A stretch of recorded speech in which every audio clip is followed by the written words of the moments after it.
for some time now.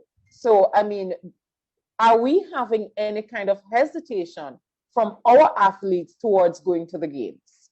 Not so far, I've not had one. The athletes continue to work hard. Like all the athletes around the globe, they at that level, which is professional elite level. You look at tennis, you look at NBA, NFL, track and field, even the Diamond League, cricket, Formula One, you name it. The athletes of that level, they understand that it's going to be biosecure cricket, so that it's not an issue for the athletes. As I said, they trust that the International Olympic Committee, Japan, and the Trinidad and Tobago Olympic Committee will ensure that in terms of it being biosecure and COVID-19 safe, that will be done. Let us talk about the TNT, national athletes Team TTO, who are supposedly headed towards Japan. Now, I know that for the last 2 weeks, we've had a state of emergency. And I know that especially with the pandemic being over a year old, there had to be some changes to how people qualify, especially for those who are in Trinidad and Tobago. So could you talk to us about that, about how athletes are able to qualify for the Olympics? Are we able to have meets? Are there athletes to this day who are still trying to qualify who haven't qualified as yet? Well, the International Federation and the International Olympic Committee and the Tokyo 2020 Organizing Committee, they have essentially taken control of the qualification process. So there are defined qualification processes that at this particular point in time, we have track and field technically, because their closing date for final entries is the 29th of June. So in the main, our track and field athletes continue to try to improve their times across the board. Outside of that, Gabrielle Wood from judo, this week coming here is the final effort, and that's the World Judo Championships. Outside of that, you have everybody else kind of almost clearing their head if they have qualified. And the majority of our athletes are based outside. Yeah. Mm-hmm. What changed about the qualification process? Is it that they're doing them according to their best times if they can't have meets so that they can run? In the main, that's a simplified way of saying it, yes, where you would probably have had to go to actual qualifying tournaments and events because of the impact of COVID-19. They are basically, most of the international federations going to a ranking based on. So in terms of track and field, the last World Championship, and then it's basically time, so that our track and field athletes, in particular the 4x100 men relay, continue to work on that. And we have in terms of track and field, we have the Farina brothers here, Cleopatra Burrell and Kamara Duran, who are the athletes really who have a realistic chance still, who are locally based. And I think that's why their federation, the NAAA, are working on seeing if they can have a meet. Then President Ephraim Seret had done a lot of work, not only in terms of conceptualizing the process for entries, but finding support, example, from corporate partners for the relay campaign. So, as I said, that's really currently the main area that's still to be worked out totally, track and field. Right. But I mean, track and field normally represent a good amount of the athletes that normally go to the Olympic from Trinidad and Tobago. So if that area is still to be sorted out, is it that, they're seeking special permission to get to meet or to get to practice? What's happening on the ground? In terms of the Olympic, those athletes preparing for the Olympics and national teams, for example, football being an obvious example, they have been given exemptions by the government, the Ministry of Health and the Ministry of National Security to train subject to the COVID-19 guidelines. Um, but that happened before the SOE. Are they still able to do that during the SOE? Yes, ma'am. That exemption remains so that the athletes preparing for the Olympics. We currently still have also athletes, the boxers who are already qualified. They continue to train. Some canoe sprint athletes training kayak off Shakaramas. So the answer to your question and those of your viewers and colleagues is yes.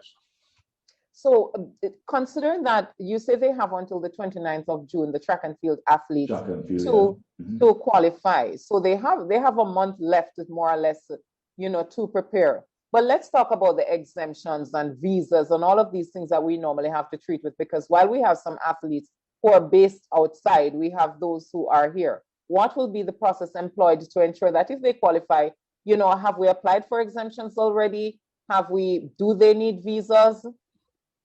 So in the context of the Olympic Games, the accreditation card forms the visa for, in this case, Tokyo, Japan, entry to Japan. So the Trinidad and Tobago Olympic team, games management team, led by Chef de Mission, Lovely Santana, they have been working on that constantly with the Japanese Tokyo 2020 organizing committee, even all of last year, so that the process is in place, what we will have to identify, and that is in place, who we would need to moving from here. We have like the medical team, some locally based coaches, and the TTOC's games management team, which just comprised three, Lovey Santana, Stacy Santana, and Marisa Grant. And that process will start. The biggest challenge we face, truth be told, is the logistics, the travel logistics, because as you know, the borders remain closed, and timing the logistics in terms of when we are able to enter Japan. And that's the current issue that we are working on almost So when you daily. say logistical issues, is it that our borders are closed? Yes. So which means that you all would have to apply for exemptions to go out. Has that been done already? Because I think the exemptions is very simple and it's not that challenging. It's done online. Once we have the confirmed names, we will do the needful. But the issue is, even in terms of the exemption that you're requesting, you must have travel dates. And that continues to be the challenge working with the airline, because it is one, just getting those who need to be gotten out of here, and then it is getting them into Tokyo. The ones outside, as I said, is less challenging. So overall, the logistics are emphasized. The travel is not as easy. And what are the requirements? Do you need to have that PCR or to be vaccinated? Will the athletes be vaccinated and the team accompanying them before they leave Trinidad and Tobago? Well, we, as you know, the International Olympic Committee has said that the vaccinations are not mandatory, but it has been encouraged. We have adopted the approach that we intend to encourage vaccination to 100%. Of course, you have to respect the rights of athletes and officials, and there are a couple who, I don't want to use a strong phrase as anti-vaccine or anti-hesitancy, but there needs to be more encouraging discussions. But that's the plan. Do you have to have a negative you have to do PCR tests. Yes, you have to enter Japan. You need 3, and of course that's the logistics on that is being put in place. That's also a key element of that is funding, and that's why the budget for this games is $4 million. But we are extremely but I saw in a Newsday article that 40, I think it's 43 athletes are going accompanied by 32 people. Why is the team so big though to accompany the athletes? Well, that's usually a question, but when you consider, most people don't realize that in the Olympic Games you have a ratio of 50-50. You can no longer carry out a team without medical staff, massage therapists, physiotherapists, and then each sport entitled to a coach. So it sounds huge, but it's a 50-50 ratio. So usually your team has to be no more than 50% of